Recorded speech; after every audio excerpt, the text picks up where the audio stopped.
Welcome to the Desire to Dream podcast. I'm your host, Lo Wilder. The vision of this podcast is to provide tools on how to become successful in your finances, business, leadership development, and much more. A little bit about me: I grew up in the hood, homeless at the age of 14. I made a choice not to become a product of my environment. And today, I am a successful businessman, community leader, and inspirational speaker. It is my desire to encourage and empower you to unlock your greatness. So tune in and enjoy the show. Hey, welcome back to another episode of the Desire to Dream podcast. I'm your host, Lo Wilder. Listen, I just want to thank all my audience, everyone that's listening to this podcast and who subscribe, the feedback, man. I appreciate all the love and the support. Definitely go out and share with your friends right now if you haven't already.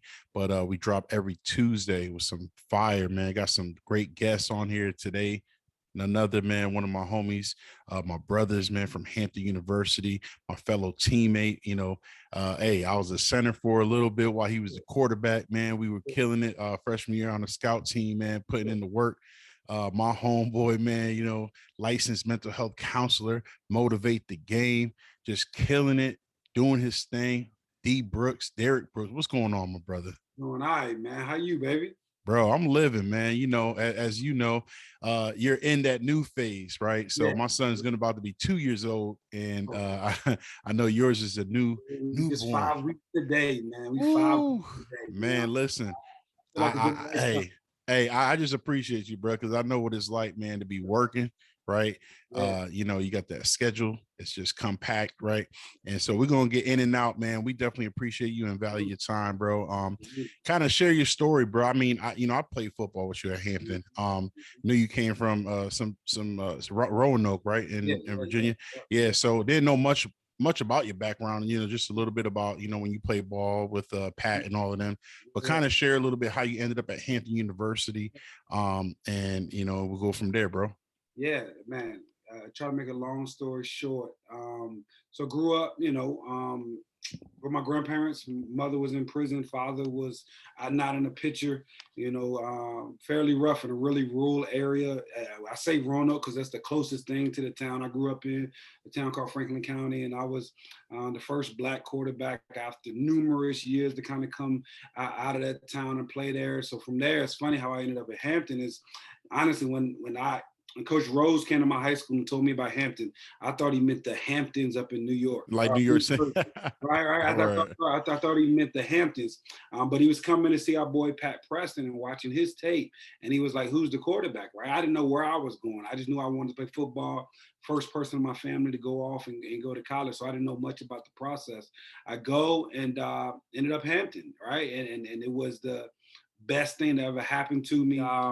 Walked on, didn't know much about anything about Hampton, right? I didn't even know where it was, but God gave me opportunity and I did the most of it. You got the opportunity to, prefer walk on, but was able to earn my scholarship after a couple years. And, the crazy dynamic about that, I tell people why God's favor and the blessings was there. I never started it down at Hampton, and Coach Joe T saw enough in me to take that chance and for me to get the opportunity to don those halls and to walk through Harkness and to be one of those chosen few at the Hampton dynasty was phenomenal. And just to get there and all this. Yeah, three-peat. Place, man, at three-peat, baby. Three-peat, baby. So no, it was good. It was good.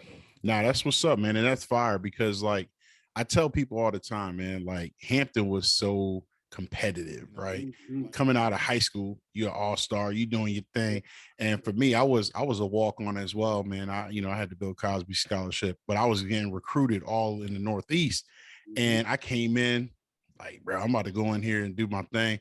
I was a defensive tackle, but then I walked in the dorm and the first two cats I saw was Dixon and Langford. And I'm snap, these some big dudes, right? Like 6'5", 6'6". I'm like, yo, position y'all play? They're like defensive line.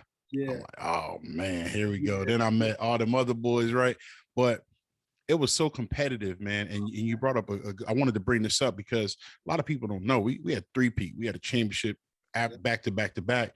But being on that scout team, we could have went to that scout team, bro. And better than like me and you was on there like Bro, we used to give that defense work. Every bit of it. Every bit of it. And I'm so glad to be on here to even do that. Yeah, Marcus Langford, if y'all watching, Justin Grant, all of y'all, like y'all know, because like you was about to say, we could have went anywhere. I feel like all of us could have played at a lot of good places, and we went in. And I think that's what made us so good. You're only as good as the next man up, right? I think Joe T did a good job of kind of cultivating those young boys, and also finding the pieces that would stay there. I was a 4-year scout team starter, right? And I took pride in that. And I think that resonates to kind of what I do now, because, like you said, walking on the campus, I thought, you talk about how big they was. The first person I met was Abby. You remember? I saw man. Abby. Hey, he was the first man first person. Big swole. His abs were coming out of his freaking Under Armour. I never seen that. And I thought he was a coach. I said, "What's up, coach?" He started laughing. He said, "I'm not a coach. Right. I'm a sophomore or something." I said, "What?" Right. So from there, it was a rude awakening. Man.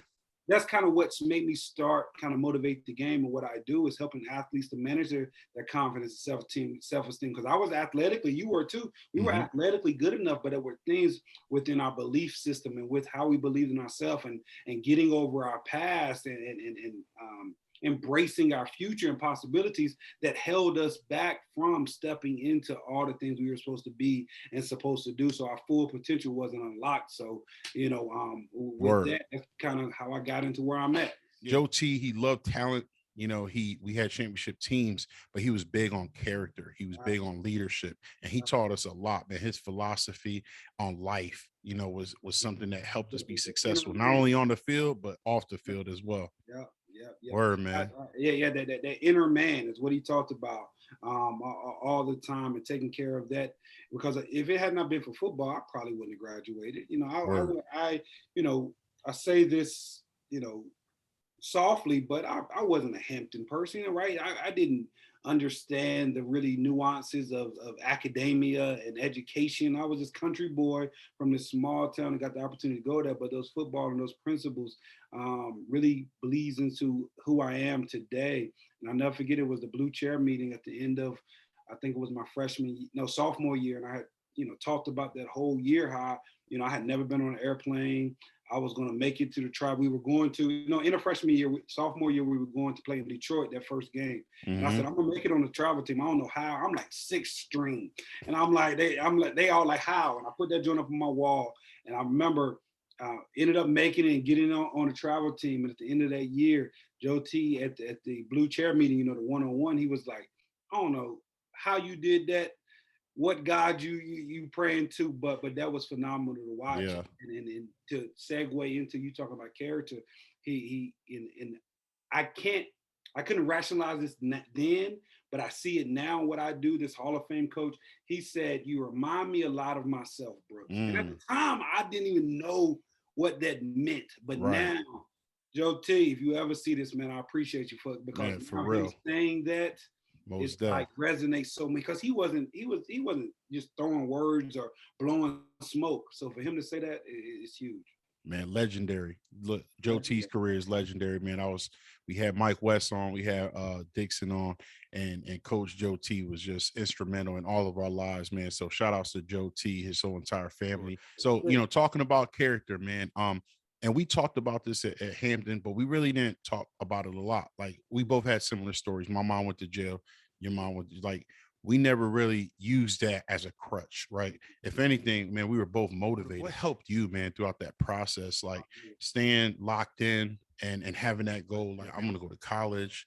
For me, I guess just on the base level, I just want to do the opposite of what I had saw, right? Everyone else, as a result of kind of what had been going on and what the cards we had been dealt, they didn't choose, they chose a whole bunch of different paths. I just want to do something that nobody else had chosen. So it wasn't this super deep thing, but I was a young age, like my first tattoo, I was 17 years old and I put chosen one on my arm, and I never understood why, but I always wanted to go against the grain and kind of step out and do some things that had never been done.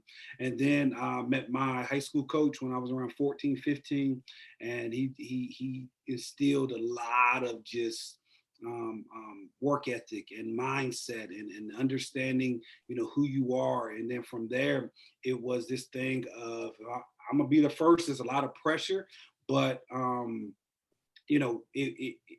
football was the thing that saved my life. I was able to travel. I was able to have teammates, and that was the thing. Football was the only time in my life somebody called me a leader.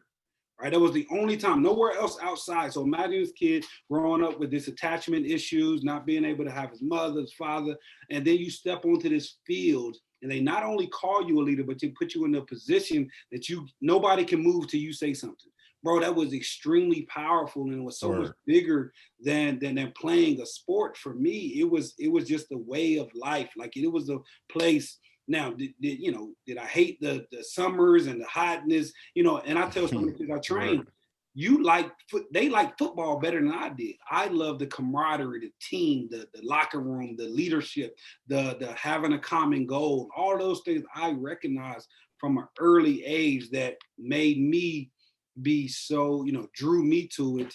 And that's what really kept me in it and kept me going and pushing through all of those crazy workouts and showing yeah, facts, man. Yeah, that's dope, man. That's dope, man. So the Good Counsel, motivate the game. You graduate from Hampton, you went on and got your master's. You're a licensed mental health counselor, and so that's your calling, right? That's your purpose, and you're really, you're doing amazing stuff, bro. So shout outs to you and everything that you're doing, man. Definitely would love to collaborate with you. But what was this calling or this call to purpose when you was like, yo, God is talking to me. I know I have to do something. And when you heard it, what it took to activate and just start walking in your purpose, man. Wow. Well, it kind of started ironically where it was at Hampton. I went in as a computer science major, and I hated math. And all this math was computer science. So I go to my advisor. I said, "What's the easiest thing I can do and play football?" They said, "College, right?" I said, "Me college, too, bro."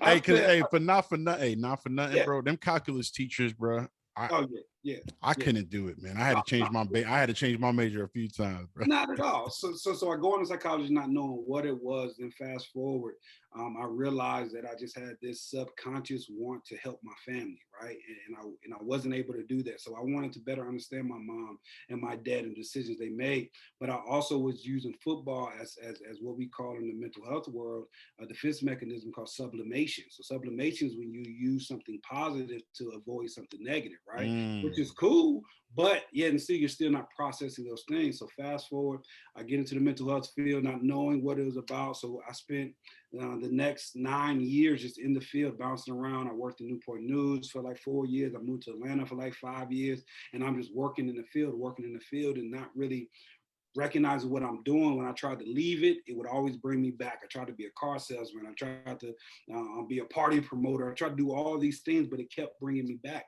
So once I got married, I had my wife, and then we don't put enough onus on athletes not reaching the professional level, right? Even if, God forbid, you're not as good as others may think, or you're not as good enough to make it, we still don't talk enough about when that's your goal your entire life and you don't go. So it literally took me 9-10 years to figure out what I wanted to be a professional at. Not that I didn't have a backup plan, that I didn't, because at Hampton, we didn't do internships. We didn't have time to do all those things right in the place and set up. So so then I'm doing all of this, and all of a sudden I get married, and it's this bubble that pops like, yo, I got to do something. I can't just support my wife with this little $20 an hour, just making money here and there. So that's when my wife and I, we both applied to go back to school. I went to my master's, and needless to say, the decision was made for me to go back. I did not. I was really, ironically enough, doing it to help her apply to go to school, because I was like, I'm not good at school. I'm not good at college. And then I end up getting in, and fast forward, go through that process, and then I graduate from master program 2018. And still after that, I was like, yo, if I could do this, there's something more. And I'm still working in the field. I'm a school social worker, just kind of going with the grain, right? And then all of a sudden something hit me. 2019 was the worst year me and my wife ever had as adults, as a married couple. Lost her mother tragically, unexpectedly lost my grandfather to lung cancer, lost two more of her uncles. And just was a tragic year, right? Wow. Just really, really one of the worst years ever. So Right. 2019, we always do a word every year, and our word for that year was alignment. So we have prayed at the start of 2019, God, we want to be aligned with your purpose and your will. And from day My one, God. January 1st, 2019, that's when we found our mom passed away. So the alignment started. What we didn't know, alignment meant breaking, right? And repositioning us into the right position. And then 2020, we get around, and I say, God, from day one of 2019, mind you, I'm still hurt. I don't know this in the moment. This is just through looking back. If from day one of 2019, we can go through all of that pain, all of that struggle, all of that hurt and tragedy, then why can't we have the opposite? So 2020, at the stroke of midnight, we prayed for our assignment. So if you aligned us, here come assignment, right? And then we were able to pray for our assignment. And this guy's on the street low. I was a school social worker. I was making decent money, like 70K a year. I was doing well, right? So I thought, Right. and I just prayed, like, what's my assignment? This can't be life. I didn't survive all of this stuff growing up just to go to work every day and come home and watch Netflix. As for my assignment, we woke up January 1st and literally everything I'm doing now was downloaded. God just started showing me. The vision started coming. I started writing. Bro, Let's I go. started writing. The next 7 days turned into my book, 7 Days of Vision, aligning my passion and my purpose. And the next 7 days, I'm writing in my journal, and God just downloading. Put in my resignation for my job. This right before the pandemic of 2020, put in my resignation on July 22nd that I was going to finish out the rest of the year. Pandemic hits March 13th of that year. I've already put in my resignation. You like, hey, can I get that back? Yeah. But what's crazy is I was so lost. I remember walking and like, God, what are you doing? Right? Like, I thought we was, I was supposed to do this thing. You told me to do it.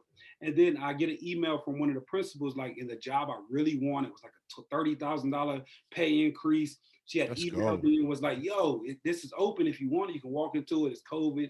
We know you might not want to leave. So I'm walking, listening to Will Smith. I like a lot of his stuff.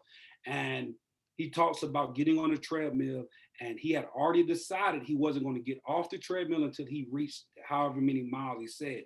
Right. So then I heard God say, are you going to trust me or what? So I emailed back and I said, I can't do it. Right. And I left because I had already decided, just because this storm came, I'm going to waver. I'm going to change. I got tired of life throwing me around. My mom being gone, my dad being gone. The only thing that can stop me moving forward, God forbid, is if the world shuts down again. Right. So a better way to start a business than in the storm. Right. So I started in the storm, in the middle of it, $500 and this guy's on the truth, $500 in the bank. And 2 years later, we're one of the most sought after mental health agencies in all of Southwest Virginia. Man, bro. 2 years later. And I didn't know it was going to take that long. Right. And it's just the beginning, bro. It's on, man. It's only the beginning. Because I see what you're doing, man. Like the athletes, man. The traveling, the speaking, because there's many different facets, man, like you have. And I was telling my wife that too, and especially with the pandemic right now, what you're walking in your purpose with mental health and the healing, and also just the knowledge and being able to help others go from pain to purpose, help people go from healing to promise. And I feel like what better time? And so I love what you just said, man. One of the bars you just said was, what better way to start a business than in the midst of a storm. So mindset, because I think, we need to talk about that, right? Not only are you mental health counseling, but also just the mental toughness, right? The mental IQ, and what you need to be able to overcome that. Right now, we're on a podcast, Desire to Dream, right? You have a lot of dreamers, a lot of people who want to turn their dream into a reality. And the fact of the matter is, for those of us who have achieved at a high level, we know it's not going to be easy, right? It's not going to be easy. If it was easy, everybody would do it.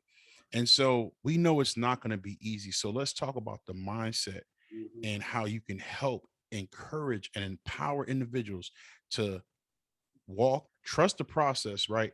But also, gain momentum so that you don't look back and say, man, you know what? I'm just going to take the safe route, because there was a certain mindset you had in order for you to say, yo, you know what? There's $30,000 more per year. pandemic, like that would have been real easy to just slide right in there, bro. But you didn't, man. So talk about that mindset. I guess the first thing was, again, because when you come from struggle, when you come from things, I feel like our boy ET says all the time, you might as well get something for your pain. Might as well get the reward. I was just listening to that, bro. You're going to go through it. You might as well. So I always felt like there was more. So then the second piece was that, I said in 2 years. When I started, I didn't know how long it was going to take. But here come the mindset piece. It didn't matter how long it was going to take. So often we start this journey and we say that when it's supposed to happen. Yeah, we're supposed to put, I guess, a time limit on our goals, but it's not about the date. It's about who you become in order to walk into that, right? Word. So I didn't know it was going to take 2 years, but I didn't care how long it takes. So if you're out there and you're starting this journey and you're on it, stop looking at the time frame. And then this is contrary to popular belief. Stop looking at your goal, right? Set your goal, then do the steps. Right. So often we think just because I had this vision, right? And I'm going to start to get biblical a little bit. But when we look in the Bible, all of the people who were called to or prophesied over to step into this prophecy, when we look at Joseph had to work in the palace before he became the king. David had to go back to tend to the sheep before he went into the kingdom, right? Elijah had to find Elisha, and he was working when he got called and he was given the mantle. Everyone had to go back to the field once they got the vision. Right. So I felt like that when I got the vision, now all I had to do was walk into it. I already saw it. So that's why everything that I'm doing, right? I tell people all the time, I'm a I'm not even a trainer. I'm a therapist and I have a 3,000 square foot gym. How does that happen? Because God already showed me this. I just had to believe it enough and have the faith enough. So that brings me to my third or fourth point, whatever I'm on. Faith is a huge part of everything that I do. Everything. Right? Come on. Everything. And faith, not in the words of just saying it, faith into putting it literally into action. God called us to have life and have it more abundantly. I just believe it, right? I just felt like if God, you brought me through, my mother being in prison, my father doing these things, all my crazy childhood racism brought me to Hampton where I fell in the lap and earned a scholarship and I never played and all this favor was behind me. Then why do we stop using it? He didn't bring us there just so we could get comfortable. Right. He brought us there for a reason. So I just started to push through it. So continuing to, as that dreamer, don't just focus on the dream, focus on the days you got to wake up and you got to put it into action, right? Focus on when it don't look like something, because all through the pandemic, all those days when, and mind you, I was doing this when people still buying toilet paper, right? Didn't know what was going to happen. Right. So all of those days, I didn't focus on the problem. I focused on what could I do in the process, right? What part of the process could I put this energy into? So mindset is huge. And then the last big piece is we have to go through some form of therapy. And I know that sounds super info commercial, but I'm telling you, man, I was in therapy. No, we need to knock down that stigma, man, because absolutely. We need to knock it down. And before you go into that, because for me, bro, it like, I went through a lot of trauma, not only just with my mom going to jail, not only just growing up in like one of the roughest neighborhoods, seeing people get shot, having guns pointed at me. Counseling really like released that weight, right? That weight that I was holding on to. And I was like, and I'm still working through the process. There was still work that needed to be done, but I'm a huge advocate for counseling because of what it did for me. And I know what it can do for every. So if you listen to this and you don't have a therapist, someone that you can speak to, and I'm not talking about your best friend. I ain't talking about your homie. Like, go see someone like my man Brooks, who has studied, who has been trained, who is certified, right? Counseling therapist, someone that could really help you unlock some of that baggage and free you up. I just had to insert that, but go ahead, my brother. I love it. Yeah. I had to, man. I love it because now you've had that real experience, because so many people think you're crazy because you go get that. You're crazy if you know something's wrong, you don't go get help. Exactly. Right? Like if you were to break your leg, you wouldn't call me, be like, yo, Brooke, fix this, right? Right. Go to a professional. And we, especially as Black men and Black people as a whole, we go through so much trauma that's been normalized, right? That we've just normalized and we fought through. You said I'm good. And that's because we've learned to cope with the surface level so it doesn't come out. But eventually your brain can only take but so much. That's why you see so many mental health diagnoses really spark in late 20s to 30s, because that's as long as your brain can kind of maintain this mass that you're putting up. Right. And with mental health, I want to pop the bubble for everyone thinking, well, I tried it, or what if I go? What is talking about it going to do? I ain't gonna think no differently. The bubble that people think is just because you go to therapy that you're not going to have those thoughts anymore. That's false. Those thoughts are still going to be there, but what you have is the tools to combat them and to work with them, that they don't overtake you, right? So that's the biggest thing, is that you still still have negative thoughts, may still feel depressed, may still feel anxious. It's not going to be this cure of these things. You're just going to learn how to direct the energy and those symptoms into different places. But therapy, even for myself, about a year and a half of just unpacking, everything, and what therapy does for me is it gave me the permission that I think we're all looking for to go be great. Because we all subconsciously hold on to the past because it's like that's what we know, and we don't get that permission to go get it and to go after something that's different from our family, different from our past. So it's just so important that finding a good fit, if you're looking for a therapist, is like finding a spouse. You got to take your time. Don't just think the first one is going to make it happen, because they could be trained, but they might not be that passion. That's the only thing I'm good at.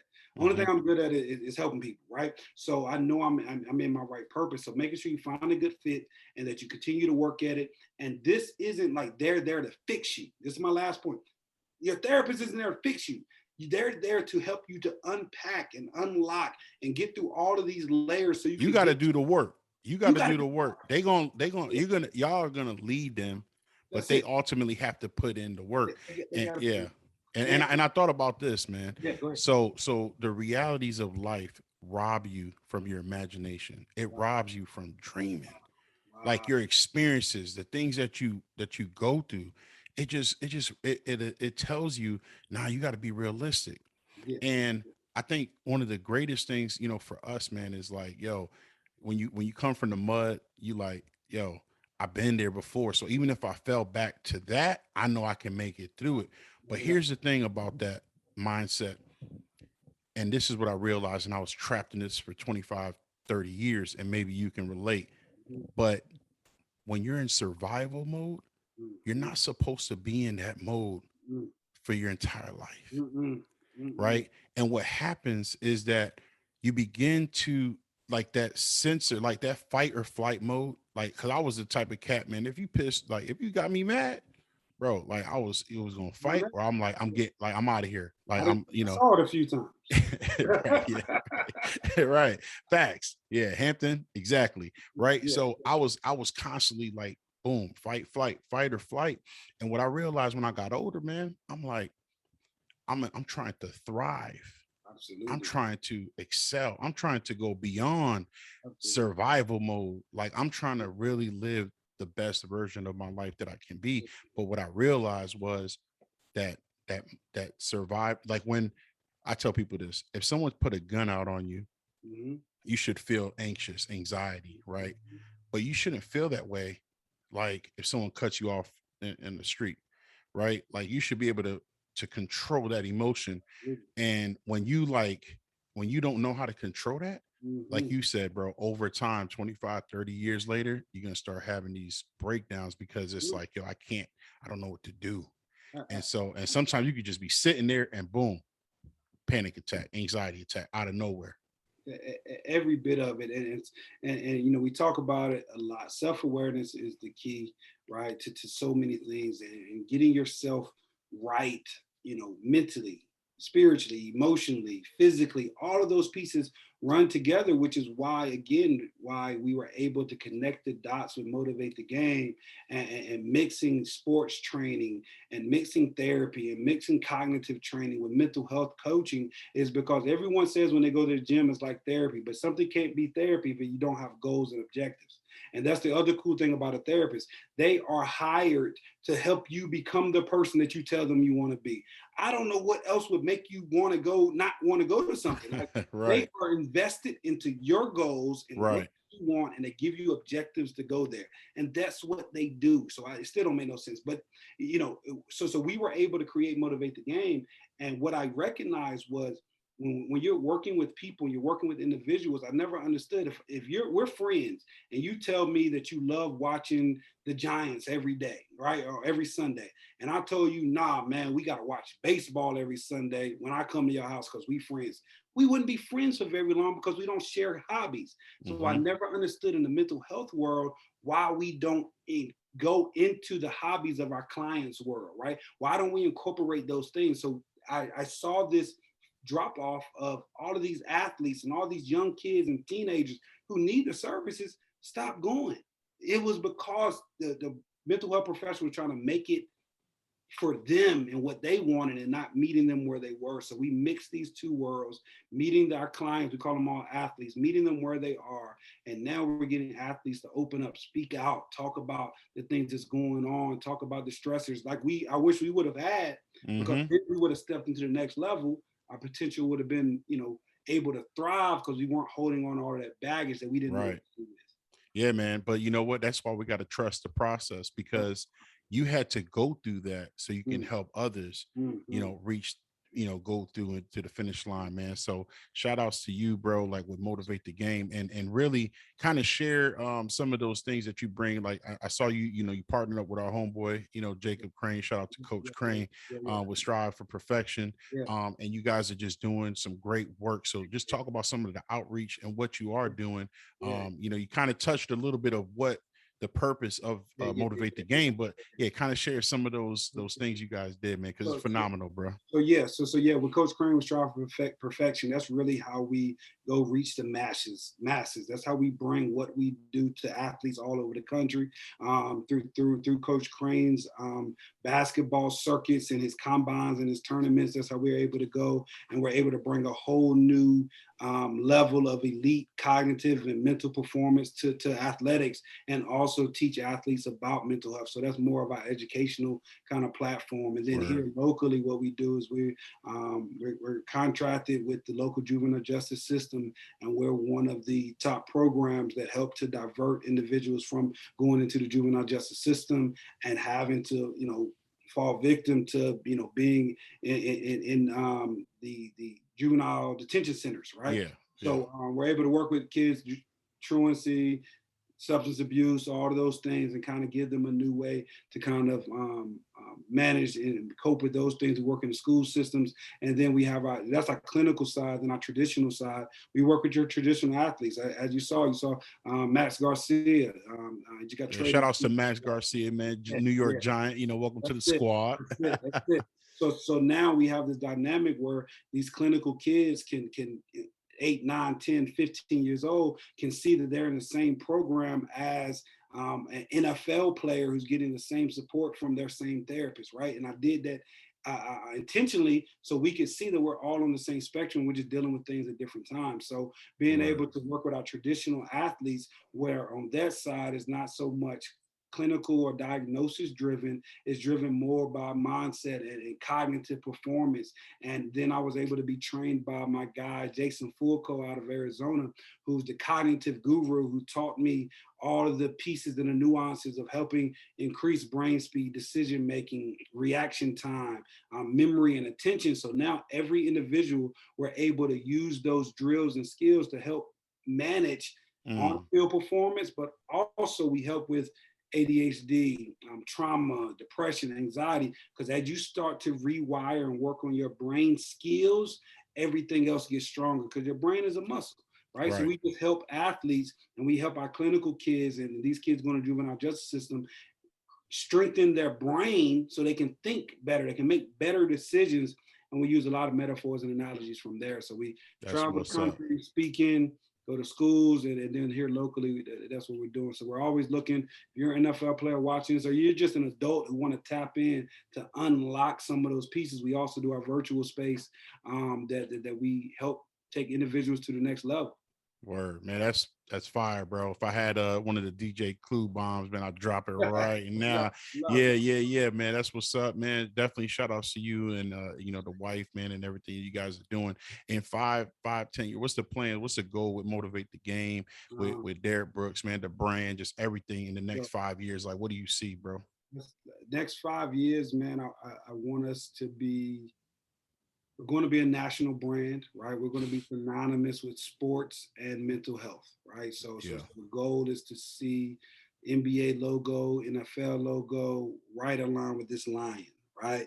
So we our goal is to make the lion be the mascot for mental health, right? In this place of not being this ferocious animal, but when you think about a lion, it's this majestic animal, but it got this beast on the inside that is able to control and let out when it's needed. So when we think about these things, and then Daniel and the Lions, then when Daniel was in there, all these beasts were calm, right? So a part of our clothing brand is called Calm Beast. How can we calm the beast? Because being mentally healthy doesn't mean that you let go of all these things, that you're a soft person. No, that it's in there. You just learned how to manage it. You learn how to tame it, right? So that's the goal in the next 5 years, to be a national brand and to have locations opened up just to spread the word, because our goal is to make healing possible. And we're going man. to innovate. We're going to continue to elevate, man. We're going to continue to Let's just do go. things differently and make it simple, right? That's one of the biggest things we do. We simplify mental health. We just talked about all the mental. I ain't use no big words. I explained Right. it, and we're able to bring it where people can digest it better. So now moving forward, people can actually go get help. I'm tired of people dying. I'm tired of athletes killing themselves. I'm tired of all of us shooting each other. But we're going to do it one thing at a time. We're going to make mental health accessible. So that's Man. a 5 year goal, man. Fire, bro, man. The Compound Effect, man. It's a great book. Do the small things each day, and it'll Absolutely. compound over time. Man, there you have it, man. Got my homeboy Brooks, man. Appreciate you being on the show, man. Blessing us here on this episode, man, in the audience. I know you guys had to gain something from it. If it was useful and you know that it can help somebody, we're talking about mental health. We're talking about really, really helping and encouraging our family, our friends, our coworkers. Definitely, tap in with my man Brooks. I'm gonna have all his social media handles, the book, where you can get the book, just everything, man. My man's doing amazing things. If you're an athlete or you're a coach, you want to tap in, you want him to come and speak at your school or to your team, you're gonna be able to find him and connect with my brother, man. So Brooks, man, appreciate you, bro. Before Sure. we go, man, any last words you want to share with the audience, my man? Oh man, just who, yeah. So my biggest thing is just focus on the moment, right? One of the biggest things that we talk about is mindfulness, right? And if you can focus on the moment, if you can be in the moment, then you can let go of the past and stop worrying about the future. The moment is where all the magic happens. So be in the moment, find mindfulness exercises and things you can do to be in the moment, because that's where you have control at. That's where you're powerful at. Man, I love Man. it. Appreciate you, boss. That's it, man. Appreciate you all, man. Thanks for tuning in, man. Look for the next episode, Desire to Dream podcast. I'm your boy, Lowell Wilder. My man, Brooks, D. Brooks, over here blessing us, man. Peace out, everybody.